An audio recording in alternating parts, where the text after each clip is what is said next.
Welcome back to the dwelling of Lashanti, ladies and gentlemen, where even now diplomats from the city of Aurelia have arrived to give the council's wishes with regards to the potential alliance with the merfolk. I am Marcus Aurelius, and this is Age of Wonders 3, a roleplay campaign where you, the viewer, makes the decisions. And the decision with regards to the merfolk was one of the clearest and most unanimous decisions the council has made up to this point. The vast majority of councilors voted to accept peace with the merfolk and take the quest. However, Frigoberto did not get to his position of leadership by running over dissenting opinions, and he has paid heed with much seriousness the advice of Lords Tim Redford, Lord Oates, and Lord Tristan Robb, and their hesitation and worry about taking this quest. Naturally, Aurelians are not yet in possession of a strong navy. However, as humans, we do have seafaring ability, which allows us to fight at sea without any type of penalty to attack and defense. Now, perhaps the health of our troops might be harmed, because when fighting on boats, obviously it's the health of the boats that matters, not the health of our troops. But with enough troops, we should be able to complete this quest and build a great relationship.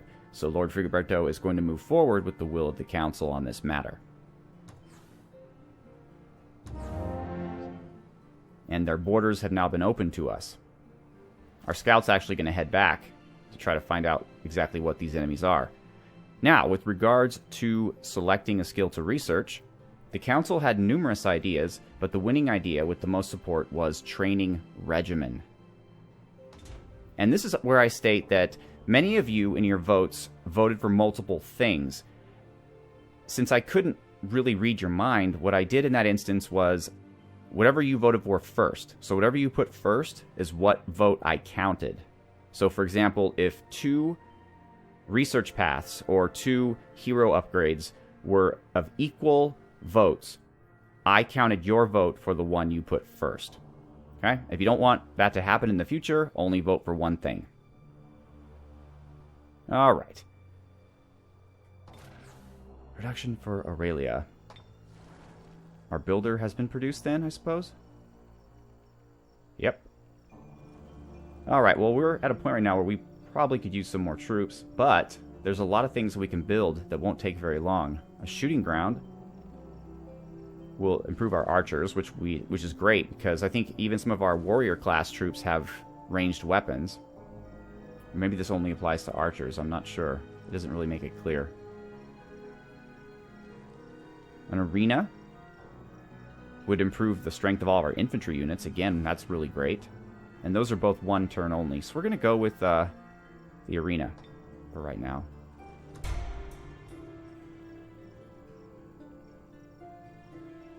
Alright, now as to the regards of our heroes and upgrading them. Gaspard, the Chevalier. It was voted by the most, and this was close. A lot of lords had different ideas, but Dauntless won out as the first choice. The second choice after that was Field Medic.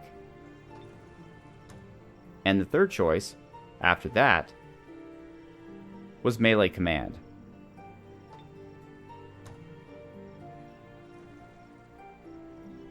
And well, no one really voted for hit points, but since we have a point left, why not? Okay, cool. So now... Oh, and also it was widely accepted by all, with the exception of Lord Oates, that the dwarves be allowed to stay in our empire. Although it was also suggested that perhaps they head to the west and either guard the city of Gildorf, where their love for gold will make them quite useful, or to send them down into the underground to scout things out. However, before we do that, we would like to guard them with troops so that they don't die. Ignatius the Charged. It was determined that sorcery would be the way we take him. Anya the City Feller. The votes on Anya were actually very, very close. But at the end, 4 votes for Immolation prevailed over 3 votes for Guardian Flame. or I apologize, that's the opposite. 4 votes for Guardian Flame prevailed over 3 votes for Immolation. Alright, and one thing I want to say that I love how many of you are forming guilds and organizations for your particular characters. Like, for example, I've seen Messengers of the Craftsman's Guild, the Nobles, a Hunter, the Miners Guild, and Merchants. So I think that's fantastic. I just really love that. And I noticed that a lot of you are moving to Gildorf, and who wouldn't, right? Gold Rush. So Gildorf is going to become a pretty popular city pretty soon. The next thing I noticed is that a lot of people were vying for positions of some nobility or power in our empire. And I've been avoiding that up to this point because I don't want to play favorites, and it's a hard thing to do. But I've decided in this episode, this is not going to be a council episode, but what I am going to do to make it fun and interesting is I'm going to make available 6 noble positions.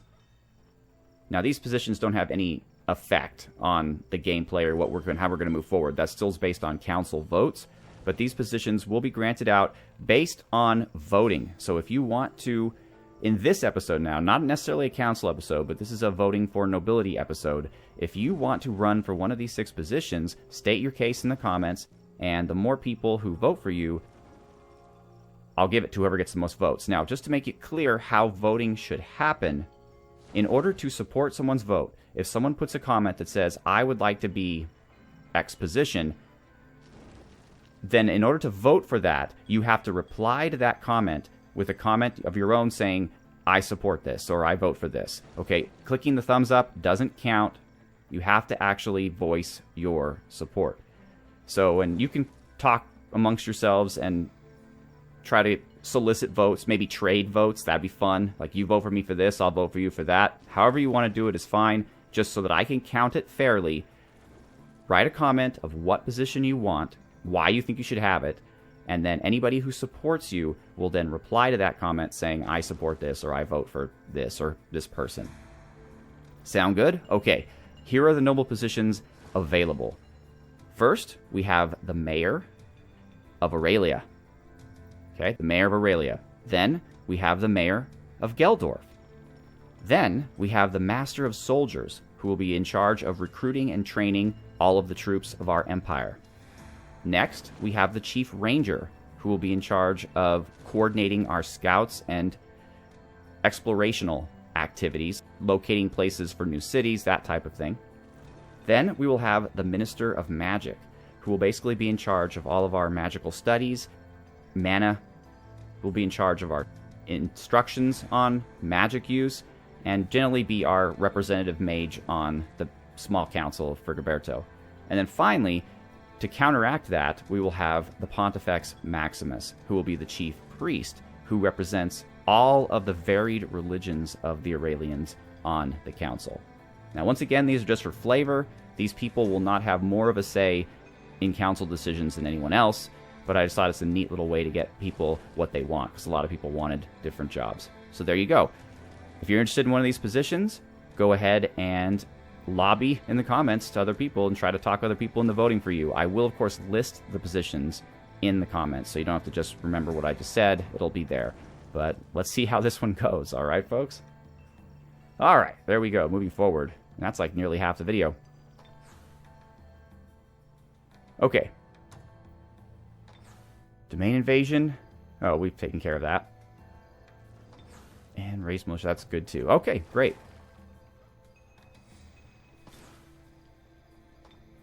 Oh, you know what we do want to do? Actually, let's get the builders started here.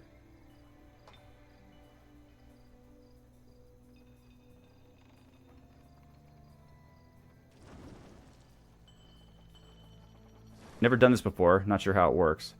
But I guess we just go to wherever the... Alright, look at that. We are building a road. That is super cool. Now, hopefully these guys won't come around and attack them. Though we might be able to assist. Alright, perfect.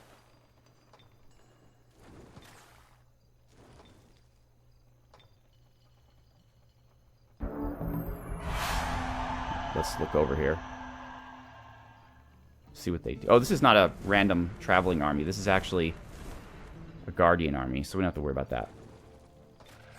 Another research breakthrough due to the fact that we're super happy, and oh crap.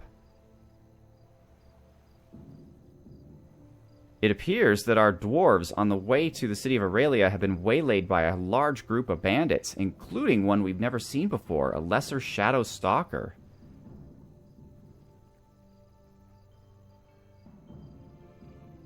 Well, they're not going to survive. So much for the great diplomatic and knowledge advances we were going to make from these dwarves. Not even sure where they came from.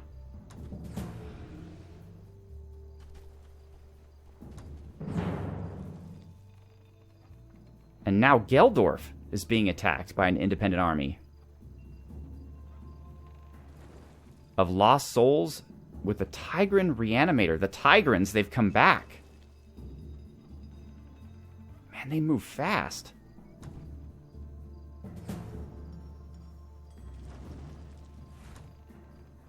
Well, we must quickly retake the city. However we can. With an army of just... Well, we do have the long swordsmen. And Anya and Ignatius are powerful. And we'll use all of Frigoberto's resources to take the city back. Oh, we can research again. Well, the winning research of second place was advanced seafaring. Aurelia will get a shooting grounds. The builder is just going to stay where it is for right now. We're also in the middle of shooting stars. All units gain lucky, and all units that were already lucky gain very lucky. Oh, that is something else I have to relate. It appears that the mages of Aurelia were able to concoct a potion that, when drank, allows our units to, if ever we fight these halfling creatures again, counteract their luck that allowed them to miss all of our attack, or be avoiding all of our attacks. So that shouldn't happen anymore. That's a good thing.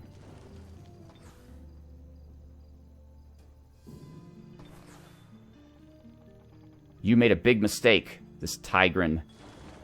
Pure evil.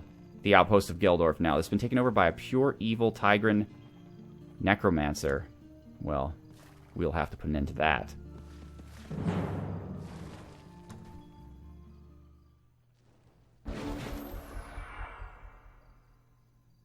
Luckily, it's just an outpost, so they haven't been able to put together any serious defenses.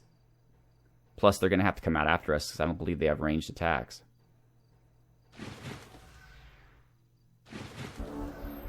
Alright, first thing we need to do is we need to say hello to them. So first off, Ignatius. What else does he do? Healing. Good attack on the target unit. For only 5 mana. He has 35, so he has a lot of options now. But let's get started. The necromancers are our biggest threat. So if we could take them out first, that would be ideal.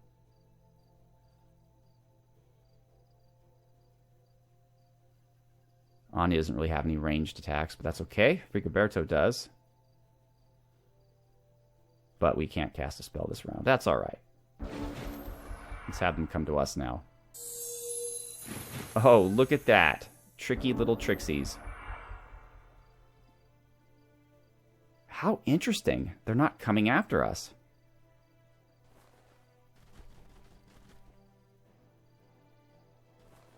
Well, that is potentially dangerous. But we'll do what we can.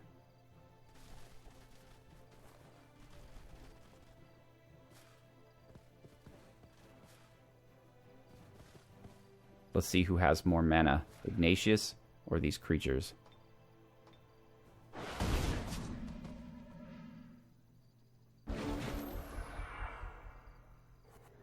Okay, now they're coming.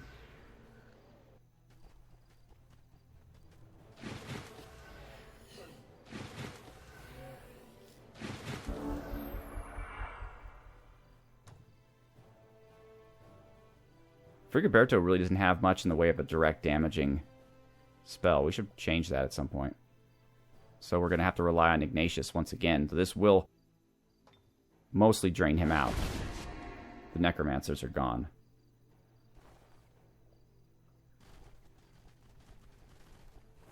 Let's have our units stand together to protect each other.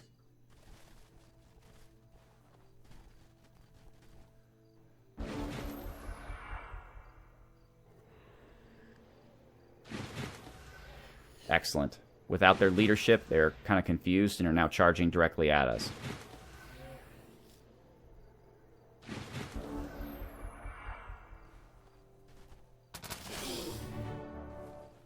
Although our crossbowmen are not doing an incredible amount of damage to them. Alright. Ignatius, what can you do? Actually, what's your... Let's give these guys star blades.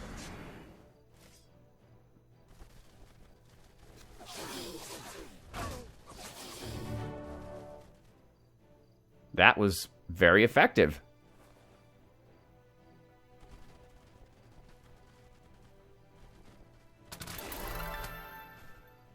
Huh.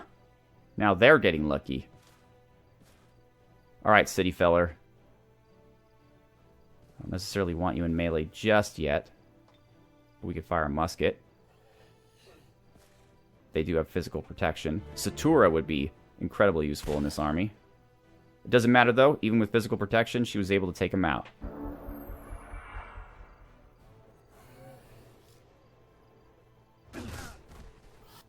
They flanked our Civic Guard. They're actually tactically useful, and they took him out. They took out a unit of Civic Guard. We shall get our revenge. How shall we get our revenge, though? Let's have... Yes, they can reach him. Let's go with our Star Blades. And then Anya. Because she's lagging behind Ignatius in terms of experience.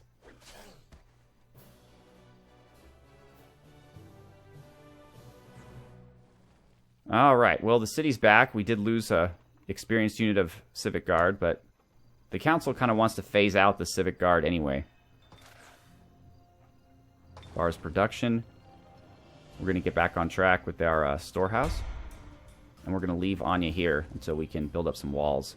That seems like the smart thing to do. Meanwhile, the builder is going to continue to build roads.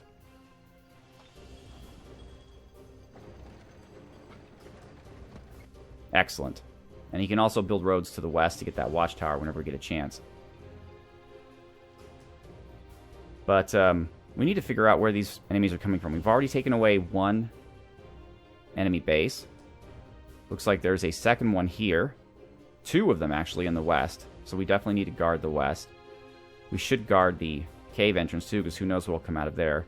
To the east, at least right now, we seem to be okay. I don't see much in this direction that can harm us. Alright, scouts. Let's go see what type of enemy we're actually trying to defeat here. Okay, we're still not quite close enough. Let's get Frigoberto on the water. That'll use up his movement. Gaspard is going to, of course, stay here and protect our capital. You guys are going to stay here.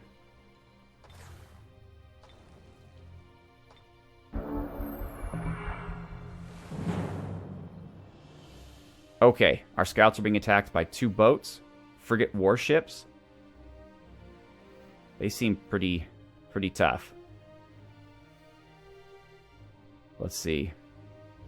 70 strength. Volley of flaming arrows. Ram. They are pretty powerful.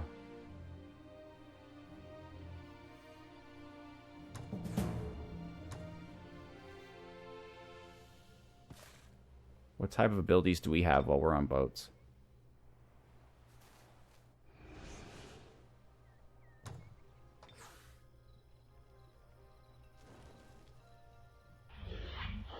Oh yeah, that group that took out the dwarves is still running around too. We need more troops. Now that we have the ability to recruit experienced troops, what do you have plenty of here? You have... Alright, you have 2 ranged units, so you definitely need a melee unit. Let's go with the long... Well... Berserker, 61 health. 32, or 11, 9... Berserkers are better. They cost mana, but we have mana. And now we have monster hunters, which are very popular, apparently, according to the council, who are looking forward to them quite a bit. So we'll get some of those, too. Alright, so the question is, do we engage these boats with Frigoberto's army? Is 6 enough against 2? Well, fortune favors the bold.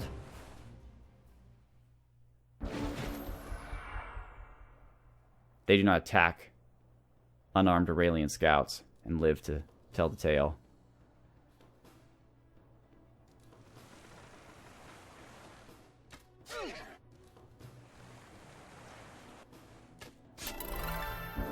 Nice. Alright. Berserkers. Let's go berserk. That wasn't great.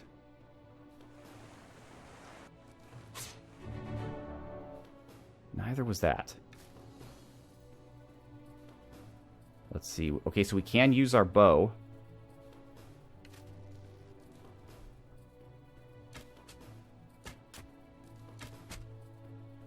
That didn't do an incredible amount of damage, though. Ah! Let's see if Satura's Spirit Ray can do some good here. Oh, no. It's not effective at all against ships. Oh, Anya would be great in this battle.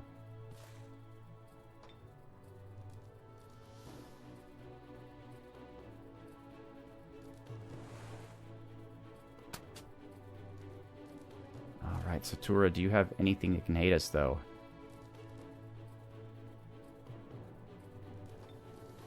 Nope. Or at least not that spell.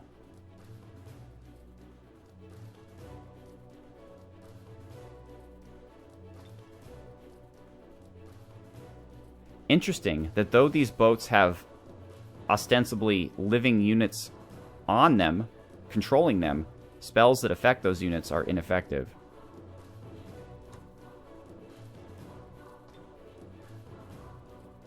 Well.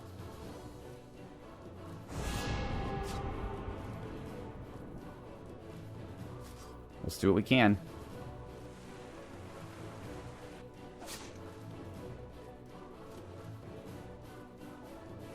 Satura is already in bad shape. Let's see if we can keep her out of the battle.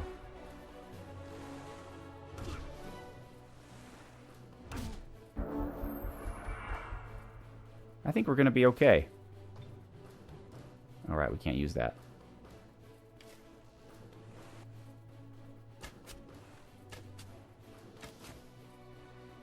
Alright, Satura. You have melee capability. Use it.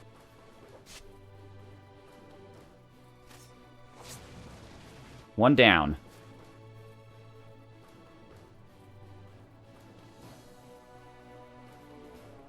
Alright, Frigoberto.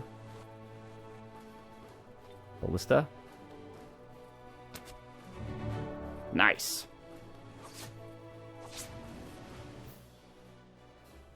Alright, our first naval engagement. And we didn't lose anyone. And our cavalry actually became veterans. What's interesting about them, too, is if they gain a certain level, they become knights, which are even more powerful. The gold level. Alright, so we now have a peace treaty with Lashanti. We have a mermaid, a lost mariner, and acid darts.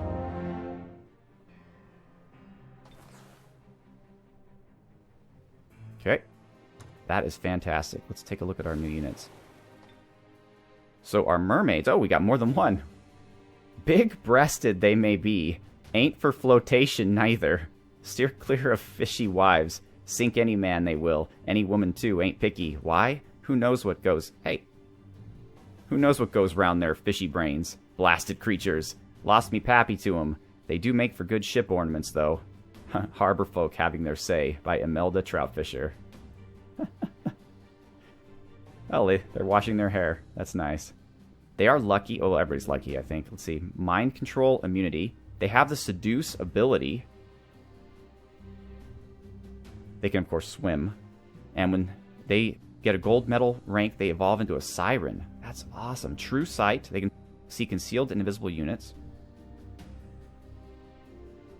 Excellent. Now how about our lost mariner? They told me my brother drowned, but I refused to believe it. I searched for him. I found him among the lost mariners. His mind is gone. He ignored me as he carried a sea chest heaped with treasures for cackling fish-like women. They were his only fixation. He dwelt in the hull of a ruined ship, wasting away in mindless servitude to those repugnant things of the briny depths. He brought shame to our family, and I don't admit it openly anymore. Instead, I tell people he was taken by the sea. Lost at Sea by Marina Talanwe. Man, I'm seeing a pattern here. There's a lot of female authors who aren't very big fans of these mermaids. Can't imagine why.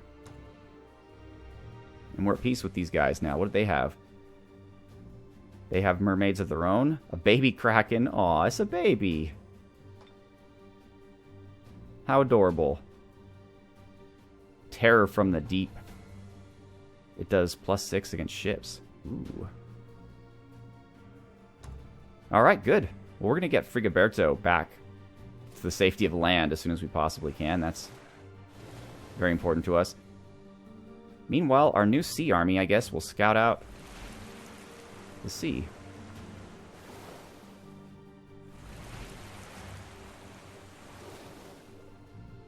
Okay, what do we have here? A war party of orcs. And some more humans. Not only that, but swords masters. High-level humans. Huh.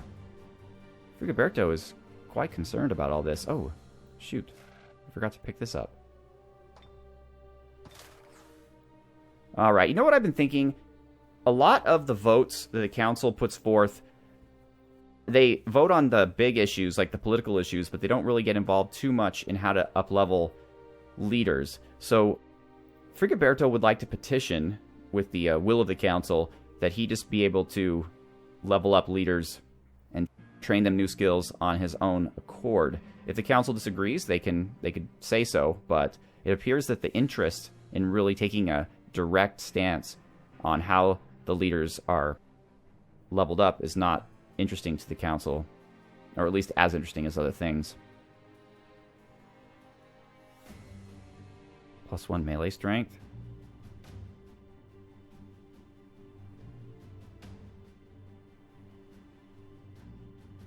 +1 defense. Or +1 range strength. All of those are good. But Frigoberto likes to protect the lives of his men. So he's going to go with defense and throw some hit points in for good measure. This army's going to stay right where they are. Although,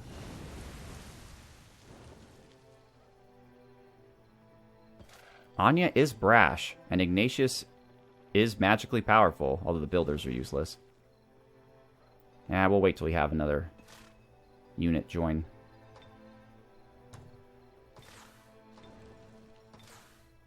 Gaspard needs protection too. Alright, ladies and gentlemen. Well, that's it for this episode. Once again, this is not a council episode. However, it will be a voting episode, because if you wish to run or be appointed to one of the noble positions of the Empire of Aurelia, now is the time to entreat your brothers and sisters of the council to vote for you. We have, once again, the Mayor of Aurelia, the Mayor of Gildorf, the Master of Soldiers, the Chief Ranger, the Minister of Magic, and the Pontifex Maximus. So once again, write as a separate comment your interest in running for one of these positions, and anyone who chooses to vote for you will then reply to that comment with a comment of their own, voicing their support. Alright, awesome. So once again, ladies and gentlemen, I'm Marcus Aurelius. I'd like to thank you very much for watching. Have a good one.